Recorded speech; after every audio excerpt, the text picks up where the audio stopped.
Olá pessoal, tudo bem? Aqui é a doutora Clarice Abreu, cirurgiã plástica crânio-maxilofacial, e eu resolvi fazer um vídeo essa semana especial para todas as mãezinhas que têm filhos com malformações congênitas, especificamente as craniofaciais, que são as que eu mais recebo e trato. Isso surgiu por quê?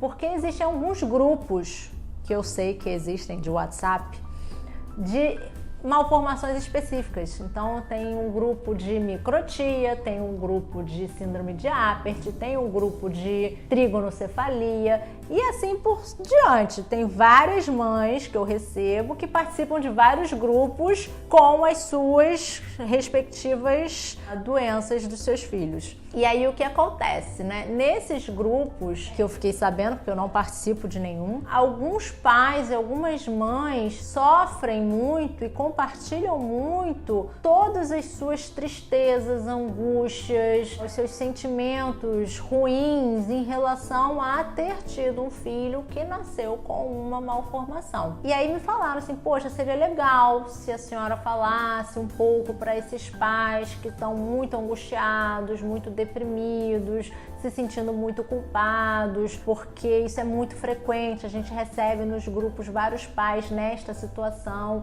e é difícil para os outros participantes do grupo receberem esse tipo, né, de mensagem, porque é difícil para todo mundo, né? Então, o que eu gostaria de falar, né, para você, pai, mãe, que acabou de ter um diagnóstico no pré-natal, ou o seu filho acabou de nascer, não teve diagnóstico no pré-natal, você acabou de saber, ou que recentemente você tem um bebê recém-nascido, pequeno, e que ele tem alguma malformação. Em primeiro lugar, não deve haver culpa.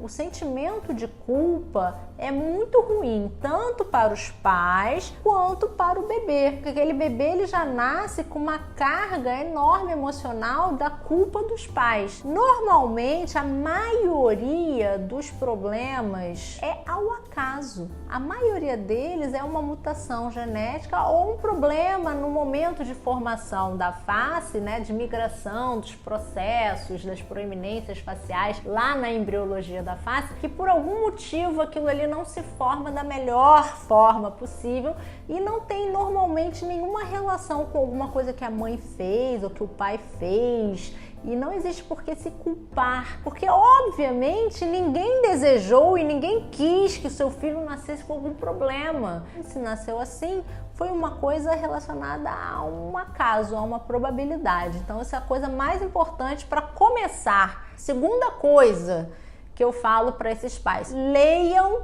e se informem a respeito do que os seus filhos têm. Por quê?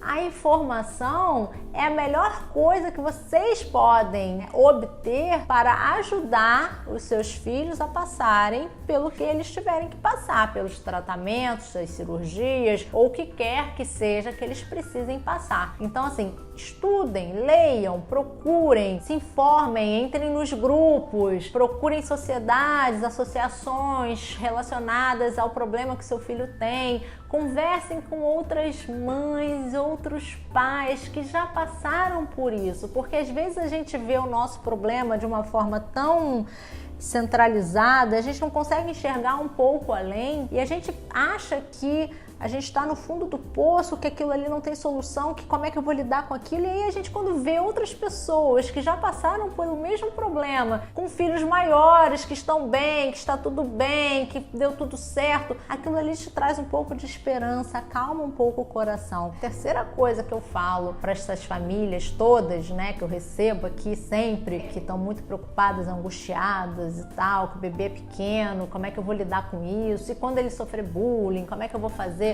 O que vocês têm que fazer nesse momento inicial em que vocês estão com tantas angústias, tantas dúvidas, tantos questionamentos, tanta culpa, é procurar um acompanhamento e um apoio emocional, seja com um profissional, um psicólogo, uma terapeuta, seja com apoio familiar, um apoio na igreja, na religião, um apoio, uma rede de apoio, criar uma rede de apoio, não passar por isso sozinho. Para você lidar com o que o seu filho pode vir a precisar, para você estar forte o suficiente para passar por algum procedimento, por algum alguma cirurgia com o seu filho, você tem que estar forte internamente. Senão você vai chegar, vai entregar o seu filho para cirurgia, vai desabar, vai começar a chorar, vai passar mal. Isso não é legal, nem para você, nem para a criança.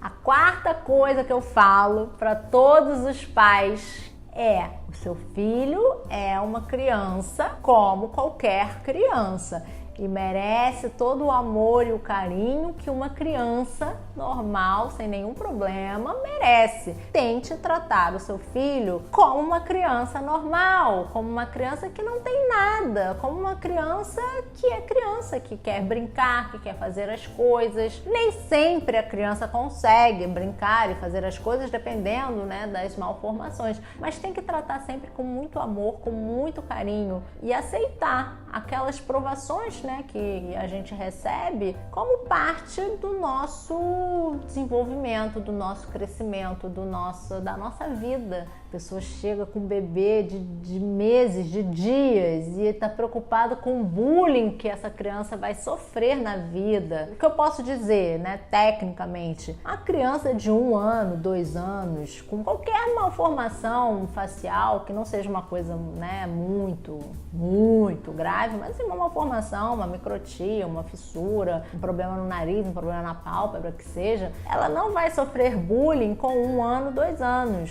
Por quê? Porque as crianças de 1 ano, 2 anos, 3 anos, elas não vão perguntar com intenção de agredir. Se elas perguntam sobre o que aconteceu com a orelhinha dele, ou o que aconteceu com o narizinho dele, o que tem no lábio dele, elas perguntam por uma questão de curiosidade. A criança, ela não tem uma percepção de autoimagem antes dos 5, 6 anos. E aí é quando realmente começa a ter o bullying, quando entra na escola, já tem as outras crianças e elas já olham com um olhar mais maligno, né? Fala que é feio, que é orelhudo, que é narigudo, que é isso, que é aquilo. Aí sim, já tem um pouquinho mais de maldade.